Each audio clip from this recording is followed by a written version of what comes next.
आखिरी मौका उनके पास था कि क्या बांकीपुर विधानसभा सीट से उनको उतारा जा सकता है, तो वो भी अब उम्मीद है पूरी तरीके से जो मंत्री पद दिया गया उसके ऊपर खुद कोर्ट ने भी बात उठाई है कि आखिर आपने दो बार उनको मंत्री पद क्यों दिया। नीतीश सरकार में भी उनको मंत्री पद था, सम्राट चौधरी सरकार में मंत्री पद है, जबकि वो दोनों सदनों में से किसी के भी सदस्य। 30 जुलाई को बिहार की बांकीपुर विधानसभा सीट पर उपचुनाव है।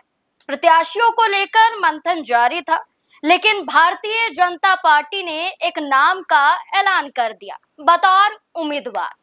भारतीय जनता पार्टी के इस ऐलान के बाद एनडीए गठबंधन को लेकर कहीं ना कहीं सवाल पैदा हो रहे हैं। क्या बीजेपी ने गठबंधन धर्म को नहीं निभाया? क्या भारतीय जनता पार्टी को डर था कि ये सीट उनके अलावा किसी और दल को सौंपी गई तो ये सीट उनके हाथों से चली जाएगी, ये विधानसभा उनके हाथों से निकल जाएगा। इसलिए भारतीय जनता पार्टी ने बिना सोचे समझे, बिना एनडीए के तमाम दलों से सलाह लिए फैसला ले लिया। दरअसल चर्चा हो रही है बीजेपी के बांकीपुर विधानसभा सीट के चुनाव को देखते हुए उम्मीदवार को लेकर, और ये उम्मीदवार हैं अभिषेक कुमार। बीजेपी ने अभिषेक कुमार को उम्मीदवार बना दिया, जबकि चर्चा थी कि बीजेपी ये सीट आरएलएम को दे सकती है, उपेंद्र कुशवाहा की पार्टी को दे सकती है और उनके बेटे दीपक प्रकाश कुशवाहा चुनाव लड़कर विधायक बन सकते हैं और अपना मंत्रालय बचा सकते हैं। लेकिन अब ये फैसला ये सवाल खड़े कर रहा है कि उपेंद्र कुशवाहा अब क्या करेंगे। क्या बेटे के हाथ से अब मंत्रालय जाने वाला है, और क्या उपेंद्र कुशवाहा सिर्फ और सिर्फ बेटे के हाथ से मंत्रालय जाने देंगे या किसी और चेहरे को सामने लाएंगे, या बीजेपी के प्रति अपनी नाराजगी जाहिर करेंगे। इसी से जुड़े हुए तमाम सवाल हैं और तमाम सवालों पर चर्चा करेंगे और जवाब खंगालने की कोशिश करेंगे। हमारे साथ मौजूद हैं हमारे वरिष्ठ सहयोगी अमन जी। सर, क्या लगता है आपको, जैसा कि हमने ये देखा कि आरजेडी ने अपना प्रत्याशी उतार दिया, रेखा गुप्ता, जेजेडी जो तेज प्रताप यादव की पार्टी है उन्होंने भी प्रत्याशी उतार दिया। जनसुराज की बात करें तो खुद मुखिया प्रशांत किशोर मैदान में उतरने के लिए तैयार हैं, लेकिन बीजेपी की तरफ से माना जा रहा था कि गठबंधन में रहकर फैसला लिया जाएगा, लेकिन बीजेपी का उम्मीदवार अभिषेक कुमार के जरिए उतरना क्या बताता है कि गठबंधन में कहीं ना कहीं दरार आने वाली है? देखिए नाज़मीन, बिल्कुल आपने जो प्रश्न किया है उसके जवाब में अगर मैं बात रखूं तो अभिषेक बंटी चूंकि नया नाम नहीं है, लगातार बीजेपी के साथ में काम किया है, 25-26 साल से वो बीजेपी के संग रहे हैं, तो ऐसे में उनका टिकट जो है बनता हुआ दिखाई पड़ता था। लेकिन जो आपने सवाल मूलतः किया है कि क्या अभिषेक बंटी के अलावा भी कोई विकल्प हो सकता था, क्या अभिषेक के अलावा भी किसी और नाम पर मंथन किया जा सकता था, जाहिर बात है क्योंकि अगर हम दीपक प्रकाश की बात करें जो उपेंद्र कुशवाहा के बेटे भी हैं, इस समय जो है सम्राट चौधरी सरकार में मंत्री भी हैं, लेकिन किसी भी सदन के वो सदस्य नहीं है, ना विधानसभा के और ना ही विधान परिषद के। जैसा हमने पहले भी इसके ऊपर चर्चा की, बात की थी कि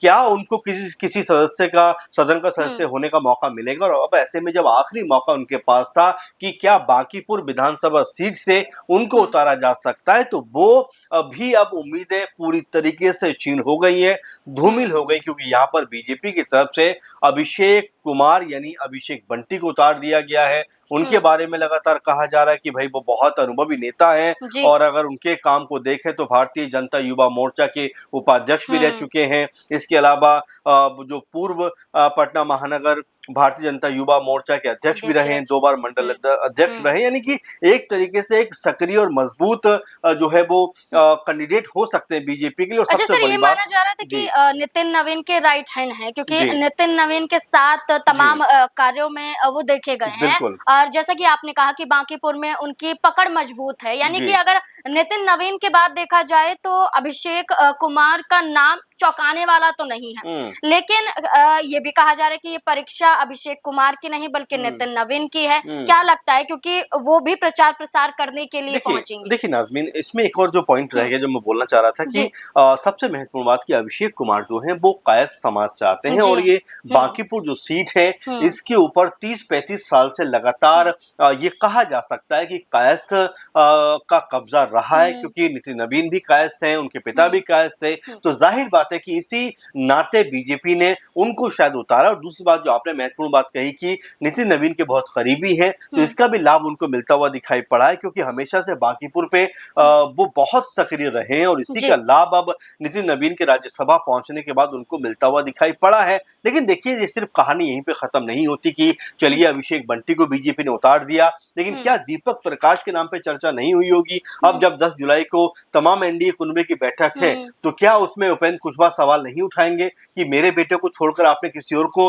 टिकट दिया है? जाहिर बात है उनकी जो जो मंत्री पद है वो उनके पास से चला जाएगा। तो अभी कई सारी ऐसी बातें हैं जो यहाँ पर निकल कर सामने आएंगी। लेकिन अगर आंकड़ों पे हम देखें तो यहाँ पर लगातार नितिन नवीन, उनके पिता, चुनाव जीतते रहे हैं, यानी एक मजबूत गढ़ बीजेपी के लिए रहा है। और जो बात आपने कही कि कई और नाम भी यहाँ पर निकल कर सामने आए, जिसमें अगर हम आरजेडी खेमे की बात करें तो रेखा गुप्ता यहाँ पे दिखाई पड़ती है, हालांकि उनको लेकर भी उनके दल के अंदर रोष है। इसके अलावा हम जेजेडी पार्टी की बात करें तो बीना के जरिए उन्होंने अपना प्रत्याशी यहाँ पे उतार दिया है। और वहीं जो है बीजेपी ने जिस तरह से अभिषेक को उतारा है, जनसुराज ने प्रशांत किशोर को मैदान में उतार दिया है, तो चुनाव जो है वो बड़ा इंटरेस्टिंग यहाँ पर होता हुआ दिखाई पड़ता है। क्योंकि कांग्रेस के बारे में ये भी कहा जा रहा है कि वो जो है हो सकता है आरजेडी का साथ ना दे, बल्कि प्रशांत किशोर का साथ देते हुए दिखाई पड़ जाए। तो अभी राजनीतिक तौर पे बहुत सारी कह सकते हैं यहाँ पर अभी जो रणनीतियां हैं वो बनने वाली है, बनती हुई दिखाई पड़ेंगी भी। लेकिन महत्वपूर्ण और अहम बात यह है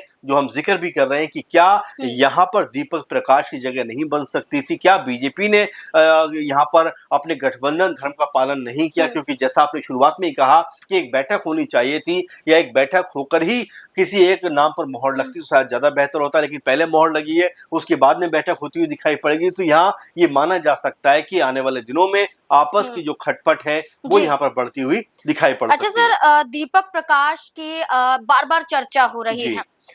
ये तक कहा गया कि नीतीश कुमार के बेटे निशांत कुमार को सेव कर दिया गया एमएलसी बनाकर। ये भी कहा गया था कि उपेंद्र कुशवाहा के बेटे को बनाया जाएगा, लेकिन पवन सिंह को आगे कर दिया जाता है। लेकिन अब ये आखिरी मौका माना जा रहा था, जैसा कि आपने कहा कि बैठ के चर्चा होनी चाहिए थी, जैसा कि शुरुआत में भी कहा गया। लेकिन सवाल अब ये बनता है आखिरी कि चलिए उपचुनाव में दीपक प्रकाश कुशवाहा को नहीं उतारा, तो उपेंद्र कुशवाहा फैसला क्या लेंगे, जिसमें 3-4 पॉइंट नजर आते हैं और आपकी नजर में क्या कदम उठा सकते हैं वो बताइएगा। जिसमें ये कहा जा रहा है कि उपेंद्र कुशवाहा या तो गठबंधन से अलग हो सकते हैं, लेकिन गठबंधन से अलग कैसे होंगे, क्योंकि उनके जो विधायक वो ही उनसे नाराज हैं। दूसरी तरफ ये कहा जा रहा है कि वो अपनी पत्नी को आगे कर सकते हैं, क्योंकि सासाराम से वो खुद विधायिका हैं। इसके अलावा ये कहा जा रहा है कि उपेंद्र कुशवाहा के बेटे के पास अपना मंत्रालय बचाने के लिए क्या कानूनी विकल्प भी हो सकता है?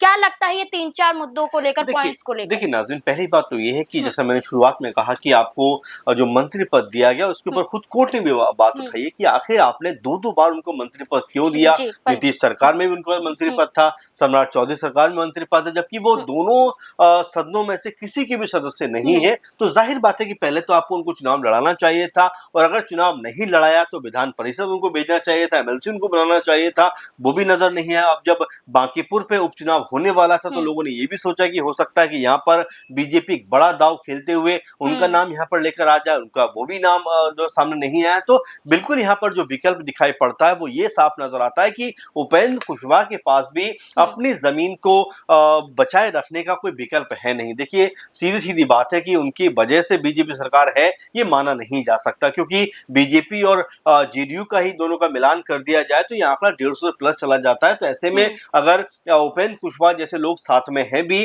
तो कोई बहुत बड़ा फर्क नहीं डाल सकते। बेहतर यही होगा उनके लिए कि यहाँ से अपनी पत्नी को या किसी और विधायक को मंत्री पद देते हुए दिखाई पड़ जाए। तो कुल मिला कर कहा जा सकता है कि उपेंद्र कुशवाहा के लिए स्थिति संतोष करने के लिए कि चलिए अब शांत होकर बैठ जाइए, फिर कभी मौका आएगा तो देखा जाएगा। इसके अलावा कोई बड़ा और मजबूत विकल्प उनके पास में नहीं है। जीतन राम मांझी की चर्चा करें तो उन्होंने भी हाथ पैर खूब मारे थे, लेकिन अब शांत होकर बैठ गए हैं। अब वहीं उपेंद्र कुशवाहा की बारी है कि जेडीयू के साथ भी रहे, जेडीयू में भी रहे, उसके बाद बीजेपी के साथ जुड़े, एनडीए के गठबंधन की बात करें तो दल हैं। एक बड़ा चेहरा उपेंद्र कुशवाहा का माना जाता है, कुशवाहा वोट बैंक के आधार पर भी। अब ये देखना होगा कि एक तरफ तो ये माना जा रहा है कि नितिन नवीन के बाद अभिषेक कुमार का उतरना एक मजबूत चेहरा, एक मजबूत कदम है, लेकिन दूसरी तरफ उपेंद्र कुशवाहा के पास क्या अब मौका होगा, क्या कदम उठाने का विकल्प होगा, ये भी एक बड़ा सवाल बन जाता है। अब देखना होगा कि 10 जुलाई को होने वाली बैठक के बाद क्या बड़ा फैसला लिया जाएगा। आपको क्या लगता है? आप अपनी राय कमेंट सेक्शन में जरूर दें। धन्यवाद।